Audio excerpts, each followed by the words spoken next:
প্রিয় শিক্ষার্থীরা, আশা করি সবাই ভালো আছো।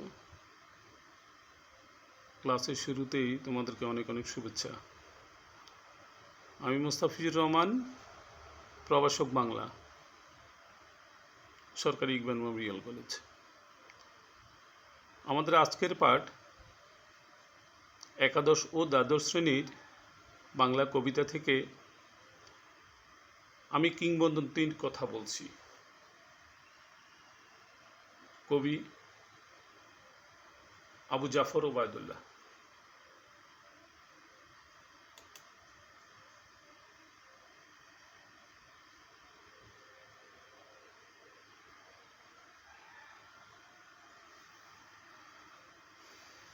এই পাঠ শেষে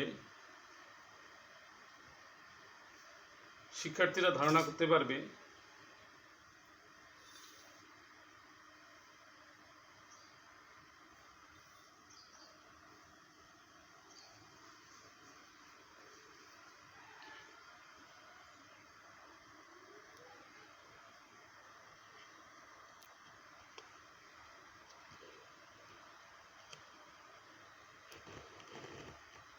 কবিতার অন্তর্নিহিত তাৎপর্য বিশ্লেষণ করতে পারবে,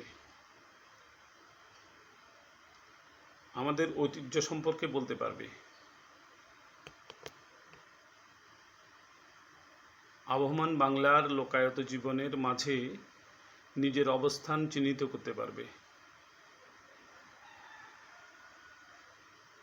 কবিতা পাঠ অথবা আবৃত্তি সম্পর্কে ধারণা হবে।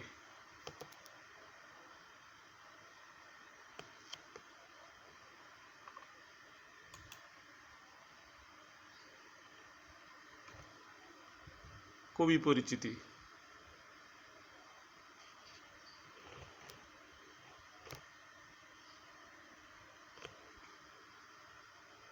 আবু জাফর ওবায়দুল্লাহ 8 ফেব্রুয়ারি 1934 সালে জন্মগ্রহণ করেন বরিশালের বাবুগঞ্জ উপজেলার বহেরচর ক্ষুদ্রকাঠি গ্রামে।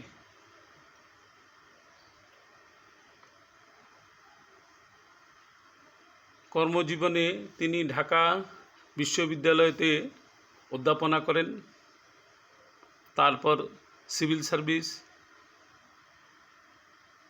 মন্ত্রী, রাষ্ট্রদূত ও সচিব ছিলেন।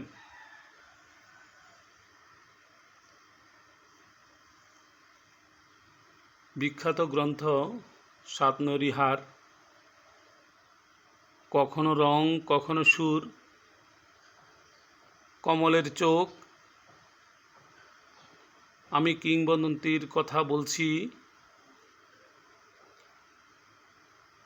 বৃষ্টি ও সাহসী, পুরুষের জন্য প্রার্থনা, আমার সময় প্রভৃতি। তার মৃত্যু হয় 19 মার্চ 2001 সালে।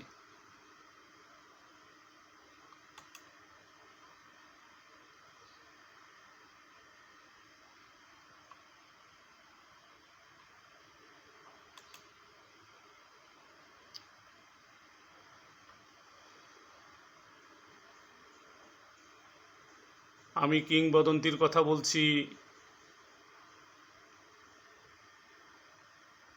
আবু জাফর ওবায়দুল্লাহ। আমি কিংবদন্তির কথা বলছি, আমি আমার পূর্বপুরুষের কথা বলছি। তার করতলে পলিমাটির সৌরভ ছিল, তার পিঠে রক্ত জবার মতো ক্ষত ছিল।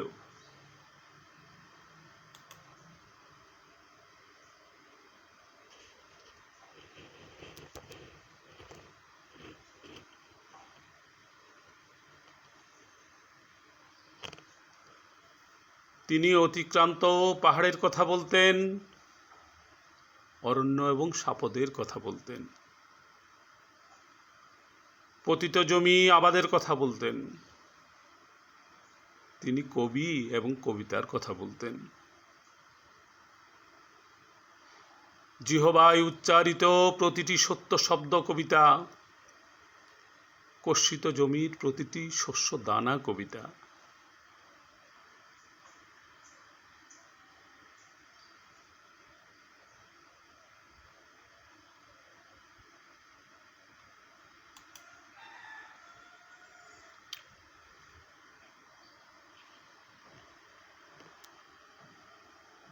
যে কবিতা শুনতে জানে না সে ঝড়ের আর্তনাদ শুনবে। যে কবিতা শুনতে জানে না সে দিগন্তের অধিকার থেকে বঞ্চিত হবে। যে কবিতা শুনতে জানে না সে আজন্ম কৃতদাস থেকে যাবে।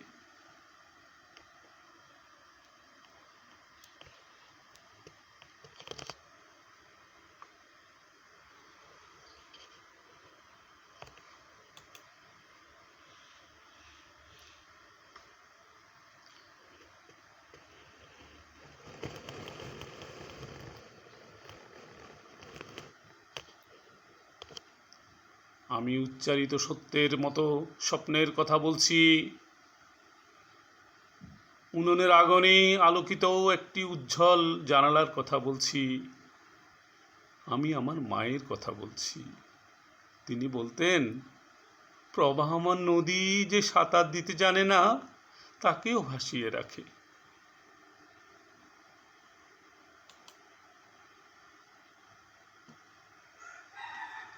যে কবিতা শুনতে জানে না সে নদীতে ভাসতে পারে না। যে কবিতা শুনতে জানে না সে মাছের সঙ্গে খেলা করতে পারে না। যে কবিতা শুনতে জানে না সে মায়ের কোলে শুয়ে গল্প শুনতে পারে না।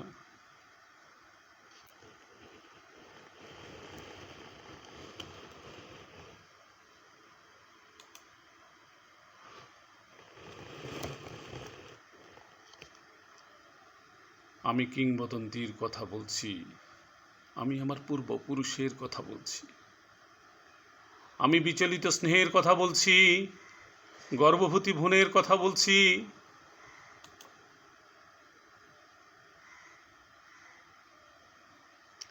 আমি আমার ভালোবাসার কথা বলছি।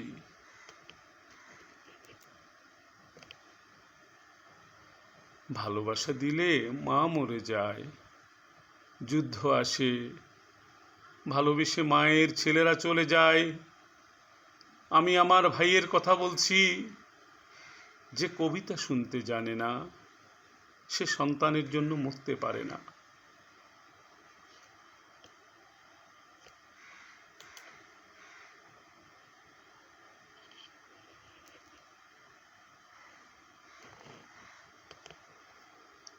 যে কবিতা শুনতে জানে না সে ভালোবেসে যুদ্ধে যেতে পারে না।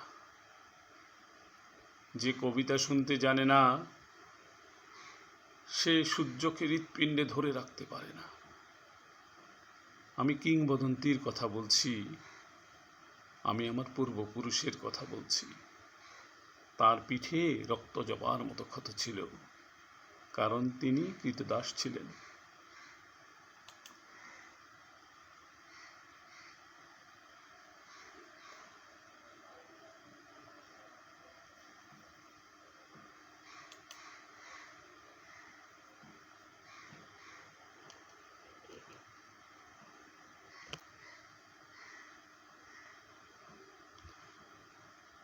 দীর্ঘদেহ পুত্রগণ, আমি তোমাদের কথা বলছি। আমি আমার মায়ের কথা বলছি। বোনের মৃত্যুর কথা বলছি। ভাইয়ের যুদ্ধের কথা বলছি। আমি আমার ভালোবাসার কথা বলছি।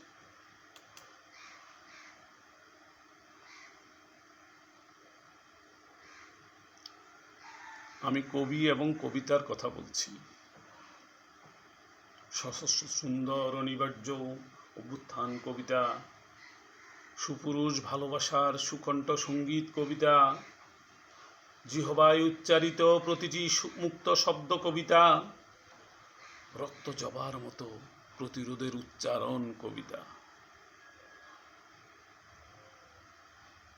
আমরা কি তার মতো কবিতার কথা বলতে পারবো?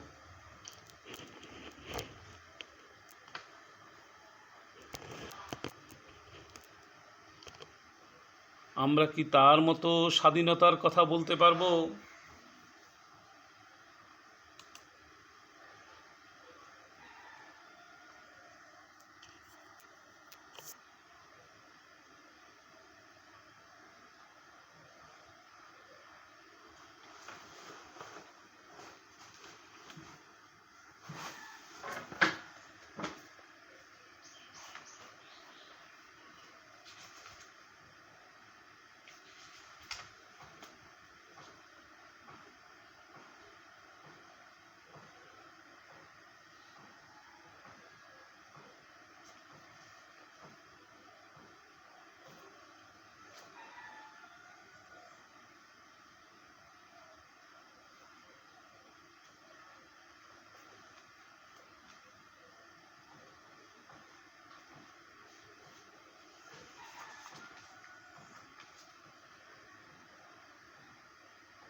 আবু জাফর ওবায়দুল্লাহ বাংলা কাব্যের আঙ্গিক গঠনে ও শব্দ যোজনার ক্ষেত্রে স্বাতন্ত্র্যের স্বাক্ষর রেখেছেন। সুতীক্ষ্ণ জীবন দৃষ্টি, ইতিহাস সচেতনতা, স্বদেশ প্রেম তার কবি সম্ভার এবং তার কবিসত্তার অন্যতম বৈশিষ্ট্য। তার কবিতার উপমায়, চিত্রকল্পে ও বিষয় নির্বাচনের ক্ষেত্রে স্বাতন্ত্র্যের পরিচয় পাওয়া যায়।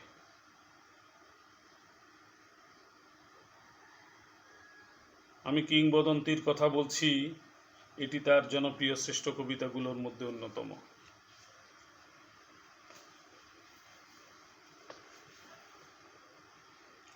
কবিতাটিতে উচ্চারিত হয়েছে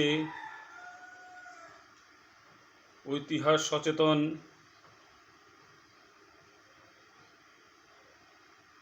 শিখর সম্বনী,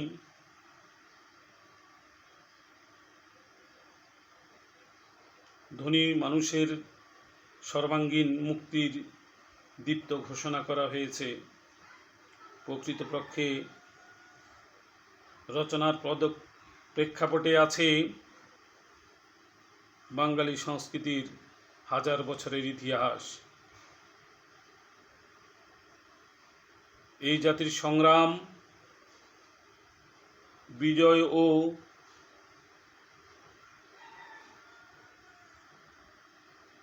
ও মানবিক উদ্ভাসনের অনিন্দ অনুষঙ্গসমূহ। তিনি এই কবিতায় শব্দবদ্ধ কবিতা পৌনঃপুনিকভাবে মানব মুক্তির আকাঙ্ক্ষার সোচ্চার হন। কবির একান্ত প্রত্যাশিত মুক্তির প্রতীক হয়ে উপস্থাপিত হয়। একটি শব্দবদ্ধ কবিতা। কবিতার পূর্বপুরুষের সাহসী ও গৌরবোজ্জ্বল ইতিহাসের কথা উপস্থাপনের মধ্য দিয়ে তার বক্তব্যকে এগিয়ে নিয়ে গেছেন। কবির বর্ণিত এই ইতিহাস মাটির কাছাকাছি মানুষের ইতিহাস। বাংলার ভূমিজীবী অনাথ কৃতদাস লড়াই করে টিকে থাকার ইতিহাস। কবিতা ও সত্যের মধ্য দিয়ে কবি নিয়ে আসেন মায়ের কথা, বোনের কথা, ভাইয়ের কথা, পরিবারের কথা, জাতীয় মেহনতি মানুষের কথা,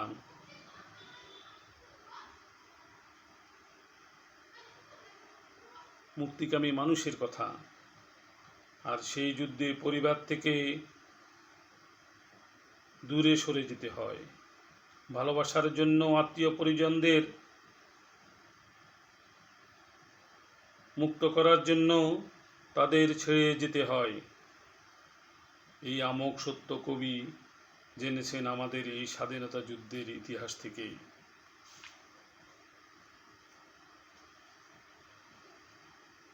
কিছু বানান সতর্কতা আছে। পূর্বপুরুষ, অতিক্রান্ত, শাপথ, জিহবা, কৃতদাস,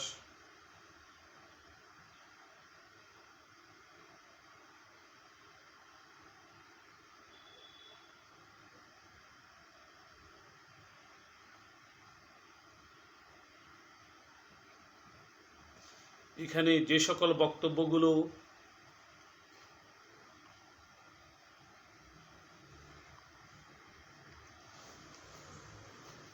উঠে আসছে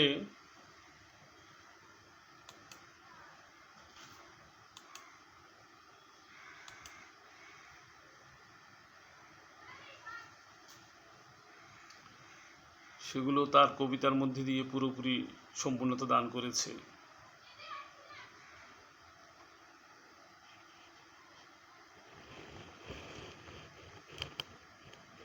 আমরা এতক্ষণ পর্যন্ত কবিতা পাঠ করলাম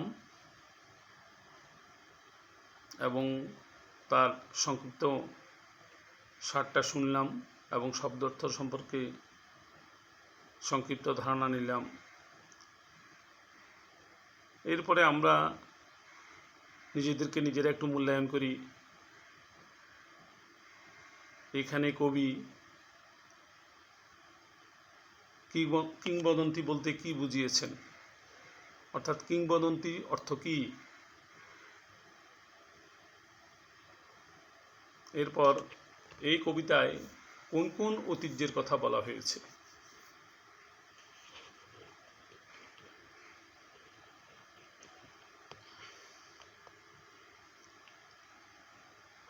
কবি কাদের পিঠে রক্ত জবার মতো ক্ষত ছিল,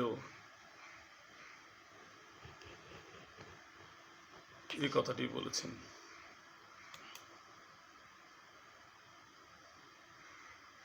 বাড়ির কাজ।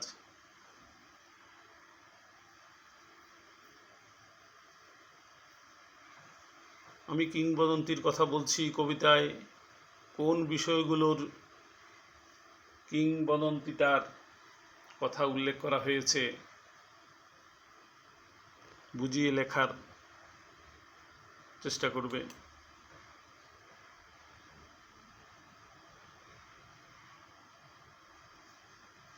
আজকে এই পর্যন্ত। আশা করি সবাই তোমরা সুস্থ থাকবে, নিরাপদে থাকবে।